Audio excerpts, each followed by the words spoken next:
Jacob Reed, CEO of Reed's Family Diners, a chain he'd painstakingly built from a single storefront to 13 bustling locations, believed in smiles. His brand was built on them.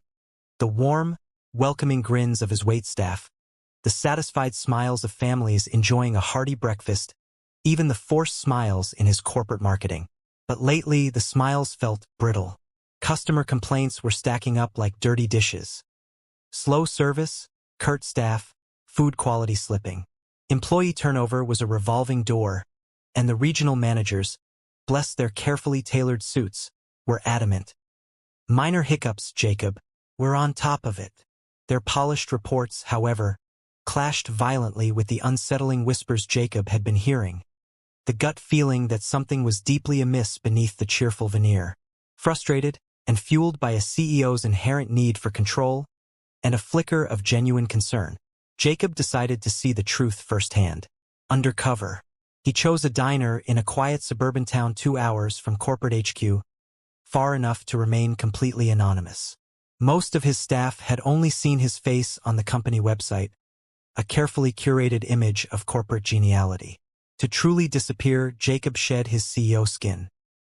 He cultivated a respectable but scruffy beard over a weekend, traded his Seville row suits for a faded hoodie and well-worn jeans, and perched a pair of thick-rimmed glasses on his nose. He stared at his reflection, a ghost of the executive, replaced by a nondescript, slightly rumpled everyman. Good enough. He walked into the diner at the peak of lunchtime. The air buzzed with the clatter of cutlery, the murmur of conversations, the sizzle of the grill. The dining area was clean, if a little tired. The vinyl booths were worn smooth, the chrome edges dulled. It wasn't awful, but it lacked the vibrant, welcoming warmth he'd poured his heart into creating a decade ago. It felt functional. A young waitress with eyes that held a weariness far beyond her years approached. Her name tag read Megan. "Hi there, welcome," she said, her voice bright, almost artificially so, with a subtle strain beneath the surface. "Can I get you started with something to drink?" Jacob noticed the faint smudges of exhaustion under her eyes, the almost imperceptible hesitation before her smile fully formed. Something felt off-key, but he pushed the unease aside. "Just coffee, thanks," he said, sliding into a booth by the window. Megan nodded, a quick, almost jerky movement, and hurried off, navigating the crowded tables with practiced efficiency. Jacob watched her. She was a whirlwind of motion, juggling multiple orders, refilling coffee cups, clearing plates, a silent ballet of exhaustion. Overworked, undeniably. Yet, her interactions with customers remained superficially cheerful, a practiced mask. When Megan returned with his coffee, Jacob ordered a burger and fries. As she scribbled on her notepad, a man's voice, sharp and impatient, boomed from the kitchen. "Megan, what's taking so long? You're falling behind again." The voice belonged to a short, stocky man in his 40s, sporting a stained apron stretched tight across his paunch. Shift manager, Jacob guessed, though the man hadn't bothered with even a cursory glance or greeting. When Jacob entered, another mental note ticked off. Megan visibly flinched at the manager's tone, her smile faltering for a split second. "Coming right up," she called back, her voice cracking almost imperceptibly. Jacob frowned, the coffee suddenly tasting bitter. He'd built Reed's Family Diners on the principle that employees were family, valued, respected, not publicly berated like wayward children. He took a sip of his coffee, the warmth doing little to dispel the chill settling in his gut, and decided to simply observe. As he waited for his food, snippets of overheard conversations drifted to him like scraps of discarded napkins. A family in the booth behind him grumbled about the glacial pace of their order. A pair of teenagers whispered about that manager being majorly rude to their waitress earlier. The atmosphere, beneath the surface hum of diner noise, was palpably tense, strained. A far cry from the relaxed, friendly experience Jacob had strived to create. When Megan finally delivered his burger, she offered a quick, almost rote apology. "Sorry about the wait," she murmured, avoiding eye contact. "No worries," Jacob replied, offering a genuine, small smile. You're doing great. Her eyes flicked up for a fleeting moment, surprised, perhaps even disbelieving, before she gave a quick nod and retreated back into the diner's chaotic rhythm. Jacob had barely taken a bite of the lukewarm burger when he heard it muffled sobbing, emanating from the kitchen. He froze, fork suspended halfway to his mouth. The sound intensified, unmistakable now. It was Megan. He set his fork down, the food suddenly unappetizing, and strained to listen. I'm trying my best. Okay? Her voice, thick with tears, cracked through the thin walls separating the kitchen from the dining area. I haven't had a break in 6 hours, and I'm doing everything I can. The manager's voice cut in, dismissive, laced with contempt. If you can't handle the pressure, maybe you're in the wrong job, Megan. We don't have time for excuses during a lunch rush. Jacob's stomach clenched. He couldn't sit still, couldn't pretend he hadn't heard. He slid out of the booth, leaving his half-eaten burger behind, a leaden weight in his stomach, and walked purposefully towards the kitchen door. What he saw through the small, grease-streaked window made his chest tighten. Megan stood hunched over a stainless steel counter, trembling hands wiping at her eyes with the back of her sleeve. The manager, Rick, loomed over her, arms crossed, his face contorted in a mask of frustrated impatience. 2 cooks, young men barely out of their teens, avoided eye contact, pointedly focused on their work, clearly uncomfortable but unwilling, or perhaps afraid, to intervene. Jacob's fists clenched, his heart pounding a furious rhythm against his ribs. This wasn't Reed's family diners. Not anymore. He pushed open the swinging kitchen door, stepping into the controlled chaos. Is there a problem here? Jacob asked, his voice deceptively calm, but carrying an undercurrent of steel. The manager spun around, startled. No problem. Just a little miscommunication. Megan shook her head, tears still welling in her eyes. I'm sorry, she whispered, her voice barely audible. Jacob ignored Rick, focusing on Megan. He looked from her tear-streaked face back to the manager. He didn't reveal his identity yet. Not yet. Instead, he said, his voice even, she looks like she needs a break. Why don't you let her sit down for a few minutes? The manager scoffed, a harsh, dismissive sound. We're short-staffed. There's no time for breaks during the rush. Jacob's jaw tightened. There's always time to treat people with respect, he said, his voice losing its calm veneer, hardening with a distinct edge. The tension in the small, hot kitchen thickened, palpable.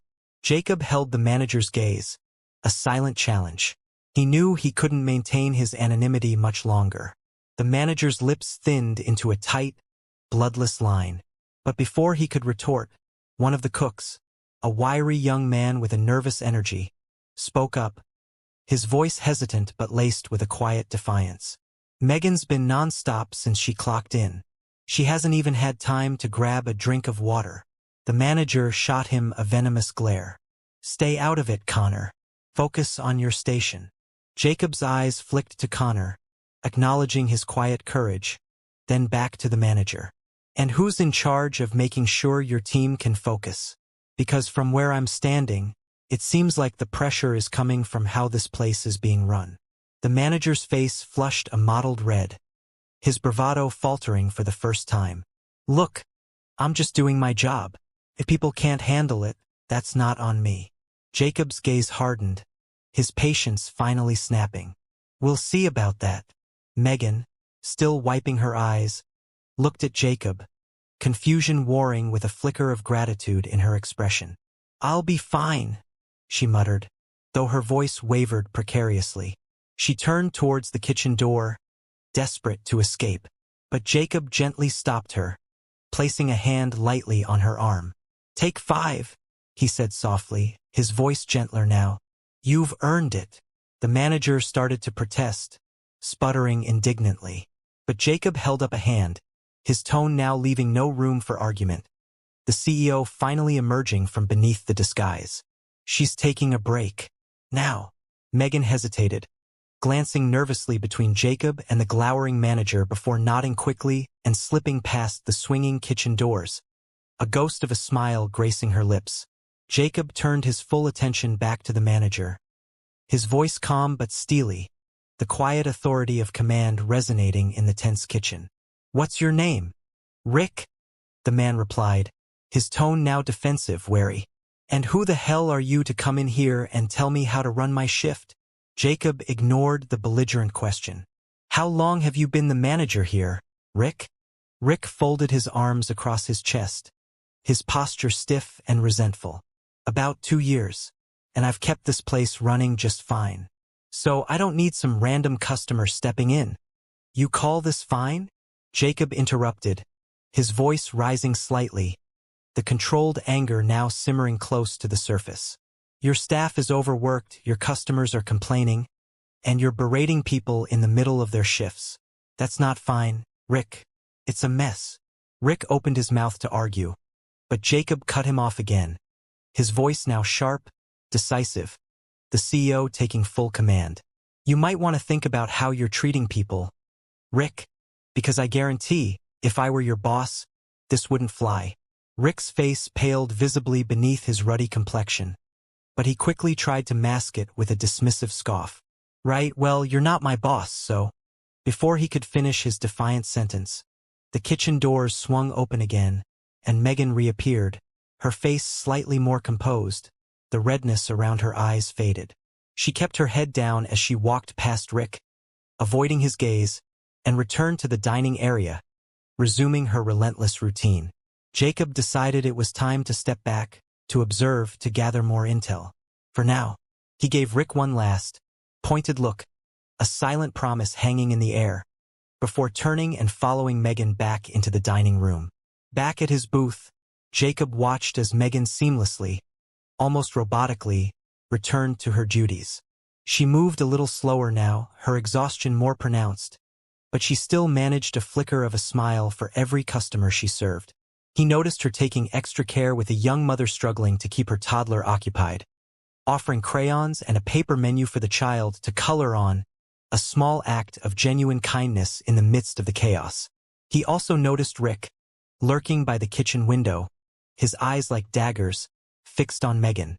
Jacob took out his phone, discreetly opening a notes app, and began to document everything he'd observed. Rick's abusive behavior, Megan's impossible workload, the undercurrent of customer complaints, Connor's quiet act of solidarity. He captured it all, each detail solidifying his growing unease. Finishing his now-cold burger, Jacob flagged Megan down. "Can I get the check?" he asked, keeping his tone light, neutral. She nodded, her movements still efficient, but lacking their earlier frantic energy. She quickly brought over the check, along with the receipt. "Thanks for stopping by," she said quietly, her voice barely above a whisper. "Sorry again about earlier." "No need to apologize," Jacob replied, slipping some extra cash into the billfold, a silent acknowledgement of more than just the meal. "You're doing great, Megan."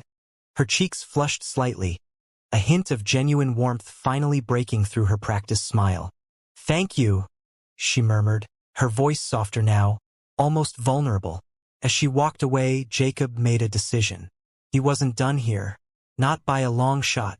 He stood, grabbed his jacket, and made his way to the door. But before leaving, he paused, glancing back at the dining room. Megan was refilling a customer's coffee, her movements still careful and efficient, but now imbued with a quiet weariness.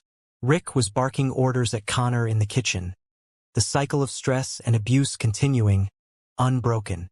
Jacob's jaw tightened. He pushed open the diner door and stepped out into the crisp afternoon air, pulling out his phone. "Janet," he said, his voice clipped, decisive, when his assistant answered. "I need you to clear my schedule for tomorrow, and get me everything we have on the staff at the suburban town location. Employee files, performance reviews, all of it." "Got it. Got it, Jacob," Janet replied without hesitation, her efficiency mirroring his own. "Anything else?" Jacob glanced back at the diner one last time before walking towards his car, the weight of responsibility settling squarely on his shoulders. "Yeah," he said, his voice hardening with resolve. "Make sure my regional managers are ready for a meeting. We need to talk." He hung up and slid into the driver's seat, the engine roaring to life, his mind already racing with plans. Tomorrow, Jacob wasn't just going to observe. He was going to take action. The next morning, Jacob arrived at the diner just after opening, the same scruffy disguise in place, but now carrying a small, leather-bound notebook in his pocket and a renewed sense of grim determination.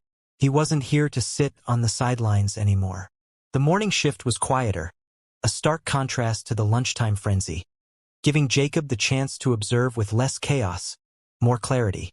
Megan was already on the floor, her movements deliberate, almost mechanical, but noticeably slower than the day before. She looked even more drained. The cheerfulness completely vanished, her smile a distant memory. Rick was absent, thankfully, at least for now, but Connor was in the kitchen, silently prepping ingredients, his movements precise, efficient, but lacking any spark of enthusiasm. Jacob waited until Megan passed by with a coffee pot, her gaze fixed on the tables, avoiding any eye contact, before calling her over, his voice gentle. "Hey, Megan," he said, keeping his tone casual, non-threatening. "Do you have a second?" She hesitated, glancing at the few scattered customers in the otherwise empty diner. Sure," she said, her voice flat, devoid of inflection. "But I can't stay long. We're short-staffed again, as usual." "I won't keep you," Jacob promised, his voice low and reassuring. "I just wanted to ask, how long have you been working here?" She blinked at the innocuous question, clearly caught off guard by his unexpected approach. "About 8 months," she replied, her brow furrowing slightly. "Why?" Jacob leaned forward slightly, lowering his voice conspiratorially. "You seem like you're carrying a lot on your shoulders, Megan. Is it always this busy, this stressful?" Megan hesitated again, her eyes darting instinctively towards the kitchen window, fear flickering in their depths. "It's not always the customers," she began haltingly. Then her voice trailed off, her teeth worrying her lower lip, as if she'd already said too much. "Sometimes it's—" She stopped again, biting her lip, fear warring with a desperate need to confide. "It's Rick, isn't it?" Jacob asked gently, filling in the unspoken words, his voice soft with understanding. Her head snapped up, her eyes widening with a sudden surge of panic, the carefully constructed wall of indifference crumbling. I shouldn't. You don't have to say anything," Jacob interrupted, his voice still soft, non-judgmental. I want to understand what it's like for you here. Really understand." Megan hesitated for another long moment, the internal struggle evident in her drawn face. Then, with a sigh that seemed to release a week's worth of pent-up tension, she began to speak, the words tumbling out in a rush, a dam finally breaking. It's not just him," she confessed, her voice gaining strength with each word. "It's everything. We're always short-staffed. And when things get hectic, he makes it worse. I know he's under pressure too, I guess, but it feels like we're always the ones paying for it." Jacob nodded slowly, his mind racing, piecing together the fragments of information, the whispers, the reports, the reality he was witnessing firsthand. He decided to push a little further to understand the dynamics of this broken team. "What about Connor?" he asked, his voice carefully neutral. "He seems like he tries to help." Megan's expression softened almost imperceptibly, a flicker of warmth in her weary eyes.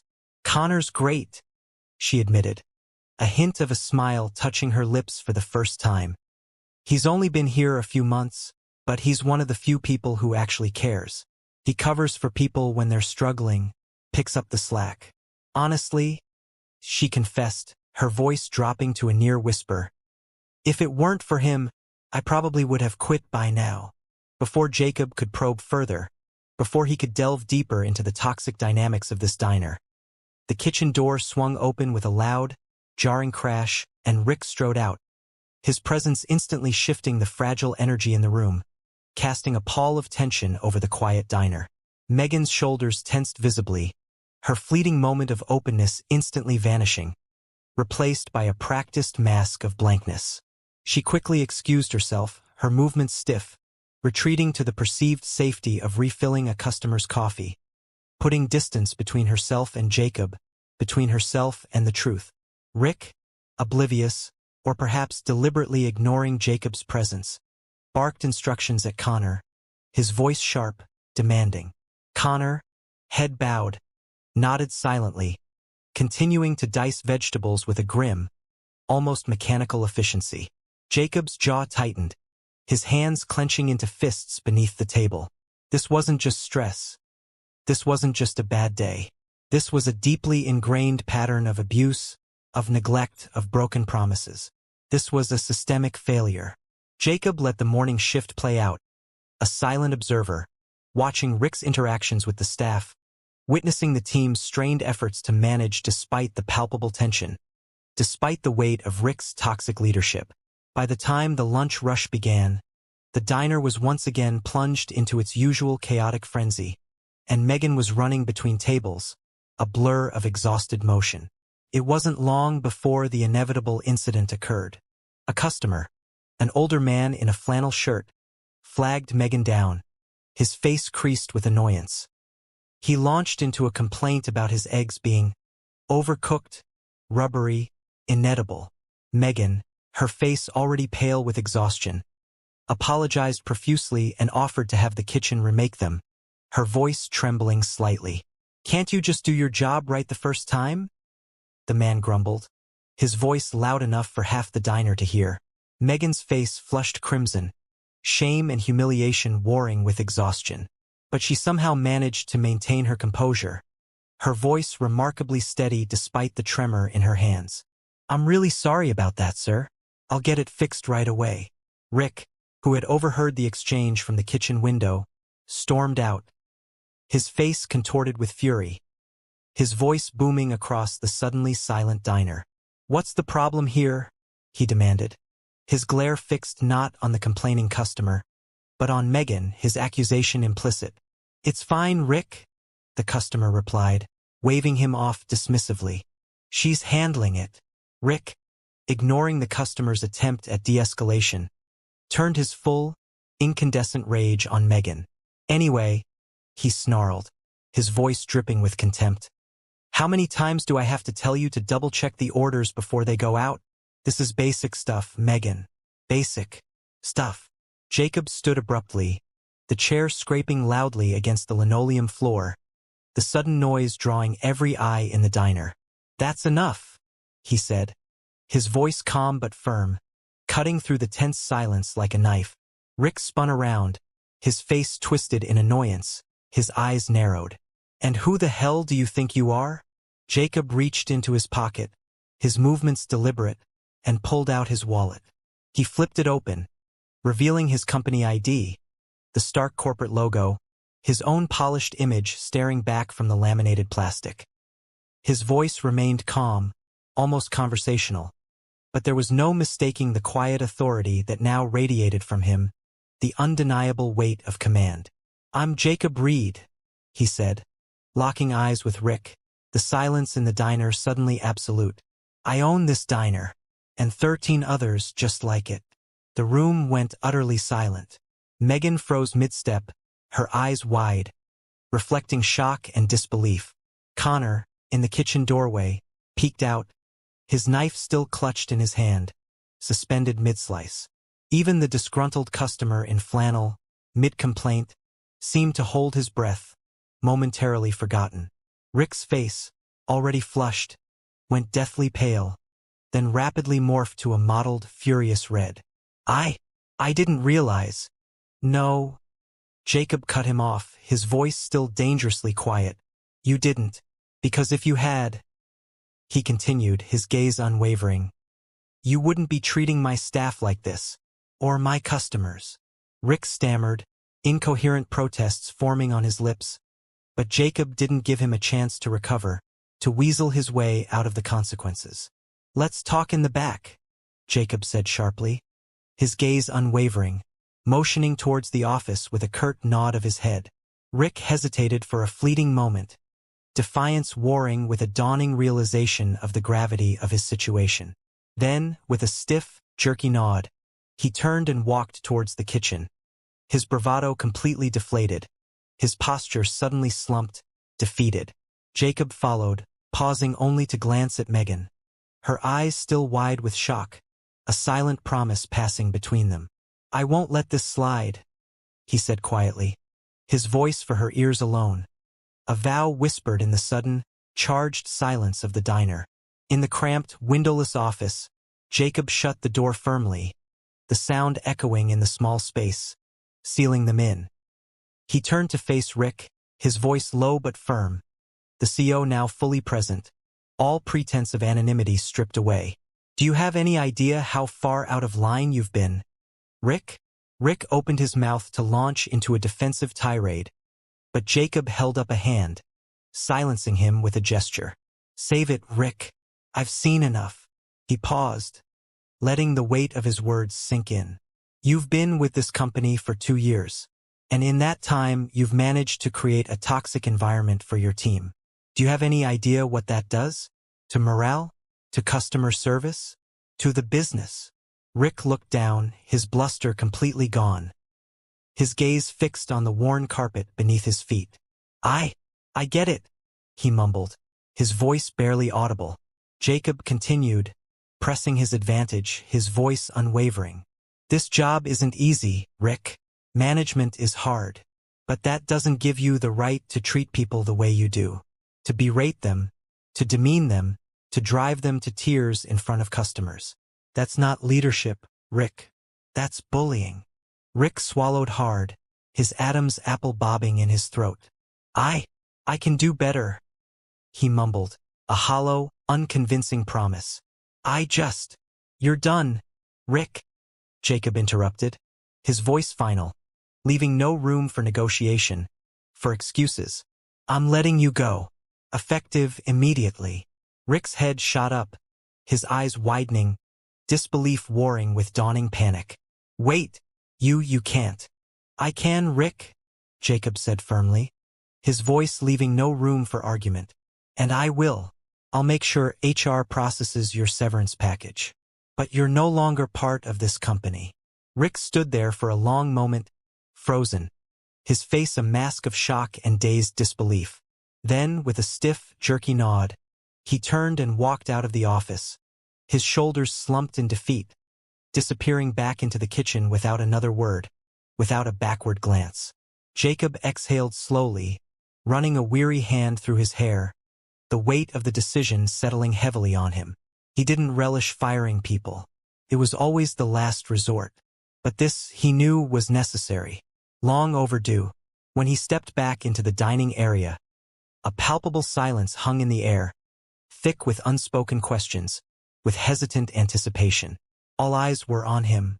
Megan and Connor stood near the kitchen counter, their expressions a complex mix of shock, apprehension, and a flicker of cautious hope. Jacob took a deep breath, steeling himself for the next step, for the long road ahead. He addressed the room, his voice steady, resonant, carrying across the hushed diner. "I want to thank everyone for their hard work," he said, his gaze sweeping across the staff, making eye contact with each of them in turn. "Things are going to change around here, starting today." He looked directly at Megan and Connor, their faces etched with a mixture of exhaustion and wary hope. "You too," he said, his voice softening slightly, a hint of warmth returning. "Meet me after your shift. We need to talk." The oppressive tension in the diner began to subtly ease, replaced by a low buzz of curiosity, a hesitant murmur of relief. Jacob knew this was just the beginning, a single step in a long, arduous journey. But for the first time in a long time, standing in the heart of his struggling diner, surrounded by his weary but resilient staff, he felt like he was finally steering his company back in the right direction. After the last customer had departed, the chairs stacked, the floor swept, and the lights dimmed in the dining area, Megan and Connor stood awkwardly by the counter, waiting for Jacob to speak, their bodies radiating exhaustion, their faces etched with a mixture of hope and lingering skepticism. The low hum of the kitchen appliances was the only sound in the otherwise silent diner. Jacob had spent the rest of the afternoon and evening observing, listening, learning, without interfering further, allowing the shift to play out, letting the weight of Rick's absence settle over the team. But now, with the day finally drawing to a close, it was time to act, to begin building something new from the ashes of the old. "All right," Jacob said, breaking the tense silence, motioning towards a booth near the back, away from prying ears. "Let's sit." He slid into one side of the worn vinyl booth, the familiar scent of coffee and grease clinging to the air, while Megan and Connor hesitated for a moment, then cautiously settled into the opposite side. Jacob leaned forward, resting his forearms on the table, his gaze direct and sincere. "First, I want to say thank you," he began, his voice softening, tinged with genuine appreciation. "I know today was rough, especially with everything that happened. But you both handled yourselves with incredible professionalism, with care and dedication. That's more than I can say for some of the leadership this place has had." Megan glanced at Connor, unsure how to respond, a flicker of surprise in her tired eyes. Connor fidgeted with the edge of his apron, his gaze fixed on the tabletop. "I didn't know things had gotten this bad here," Jacob admitted, his voice now softer, laced with a note of self-reproach. "That's on me. I've been too distant. I built this company to be a place where people feel valued, employees and customers both. And somewhere along the way, I lost sight of that." Megan finally spoke, her voice still hesitant, tinged with a quiet weariness. "It's not all bad," she offered, a small, almost reflexive defense of the familiar, even in its flaws. "I mean, I've worked worse jobs, but it's been hard. I do love the customers, though," she added, a genuine warmth creeping into her voice, a spark of the passion that had drawn her to the service industry in the first place. I wish." Her voice trailed off again, unsure if she should voice the deeper, more vulnerable longings. "Wish what, Megan?" Jacob asked gently, leaning in, encouraging her to share the unspoken desires. She hesitated again. Then with a sigh, the words finally tumbled out, raw and honest. "I just wish it felt like someone cared, you know? Like really cared about us. Not just about the numbers or how fast we can turn tables." Jacob nodded slowly, letting her words sink in, the weight of her quiet desperation settling heavily on him. He turned to Connor, his gaze now focused on the younger cook. "And Connor, what about you?" Connor looked up, his voice quiet but steady, imbued with a surprising strength. "Honestly," he admitted, his gaze direct, unwavering, "I didn't plan to stay long. Diner work wasn't exactly my dream career. But I couldn't leave. Not with how much Megan and the others have to deal with day in and day out. Someone needs to have their back."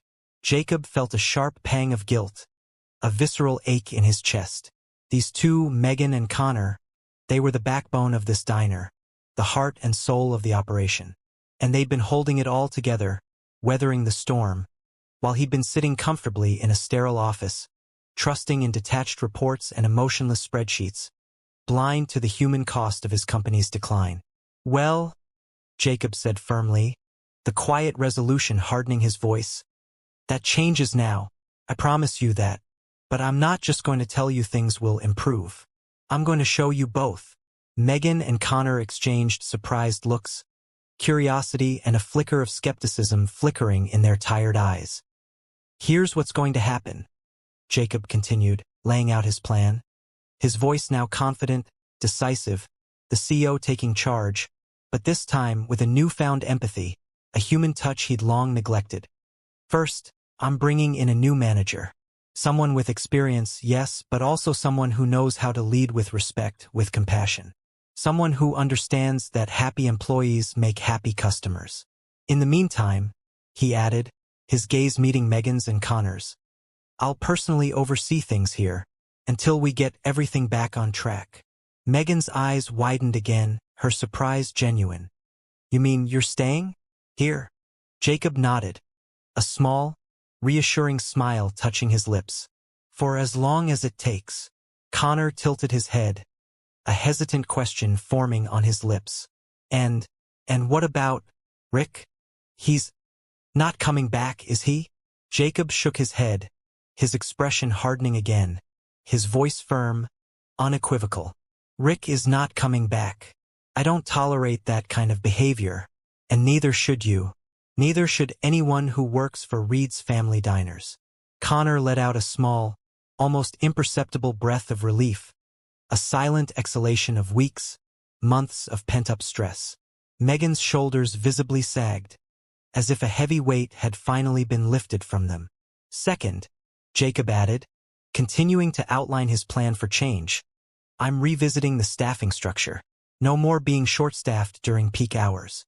We'll hire more people and I'll make sure everyone gets proper breaks. You can't take care of customers, you can't provide good service if you're running on empty. Megan gave a small, genuine smile, the first truly unforced smile Jacob had seen from her.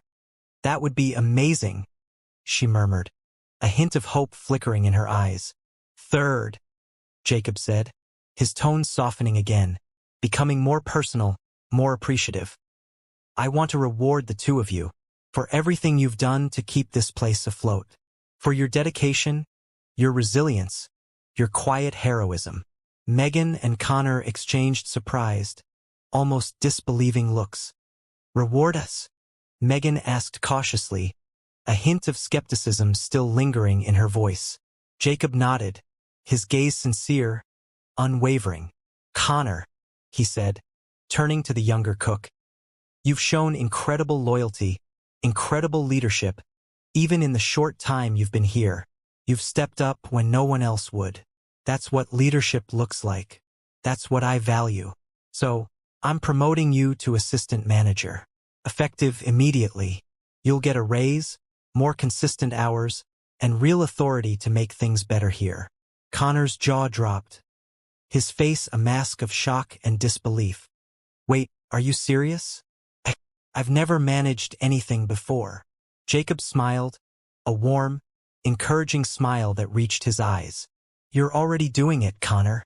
You've been managing this kitchen, managing the stress, managing Rick in your own quiet way, for weeks now. That's exactly what leadership looks like. Connor blinked, speechless, his face a mixture of shock, gratitude, and a dawning sense of possibility. I don't know what to say, he stammered, his voice choked with emotion. Thank you. Jacob turned to Megan, his gaze now filled with warmth and deep respect. And you, Megan, he said, his voice gentle but firm. 8 months of unwavering dedication. 8 months of putting up with everything. Even when things were at their absolute worst. I see how much you care about the customers, about your coworkers, about this diner. You deserve more than just a pat on the back, Megan. You deserve real recognition. Megan's eyes shimmered with unshed tears, and she quickly looked down, embarrassed by the sudden surge of emotion. I'm just doing my job, she mumbled, her voice choked with emotion. You're doing more than that, Megan, Jacob said gently, his voice filled with genuine admiration.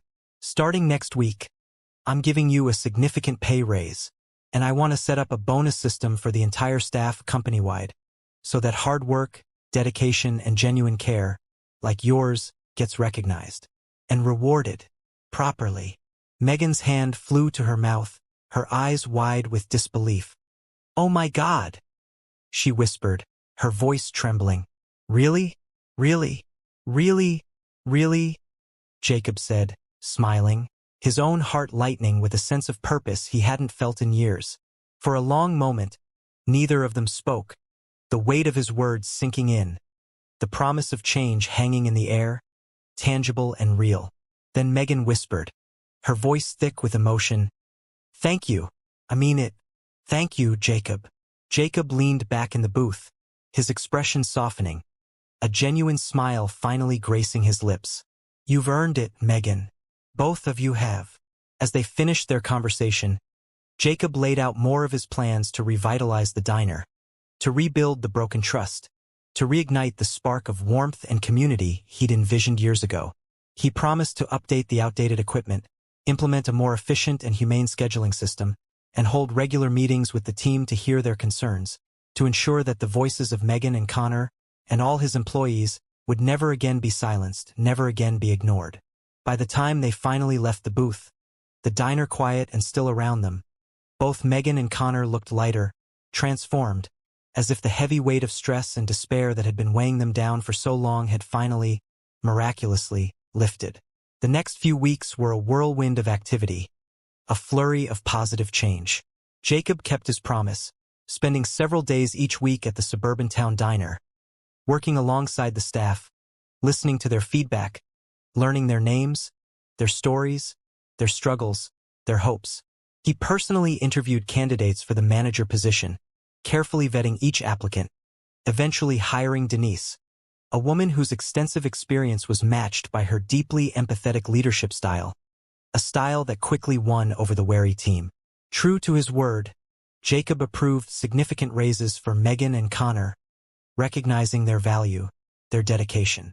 He brought in 3 new hires, easing the crushing workload, bringing a sense of breathing room of possibility back into the diner.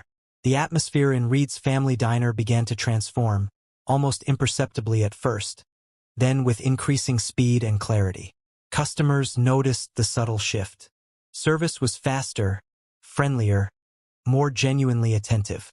The staff, no longer burdened by fear and exhaustion, seemed genuinely happier to be there. Their smiles no longer brittle, no longer forced, but real, warm, welcoming. One afternoon, as Jacob prepared to leave for the corporate office, his heart lighter than it had been in months, Megan stopped him by the door, a genuine, radiant smile gracing her lips. "Hey, Jacob," she said, her voice bright, filled with a newfound confidence.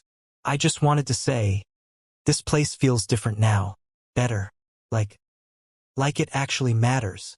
Jacob smiled back, a deep, genuine smile that mirrored her own. "It does matter, Megan," he said, his voice filled with sincerity. "And so do you." As he walked to his car, leaving the revitalized diner behind, Jacob felt a profound sense of pride, a deeper, more meaningful sense of accomplishment than any billion-dollar deal could ever provide. It wasn't just about profits or expansion anymore, about bottom lines and market share. It was about the people, the faces, the stories, the human connections that made it all possible. And he knew, with a certainty that resonated deep within his soul, that he wasn't going to forget that again.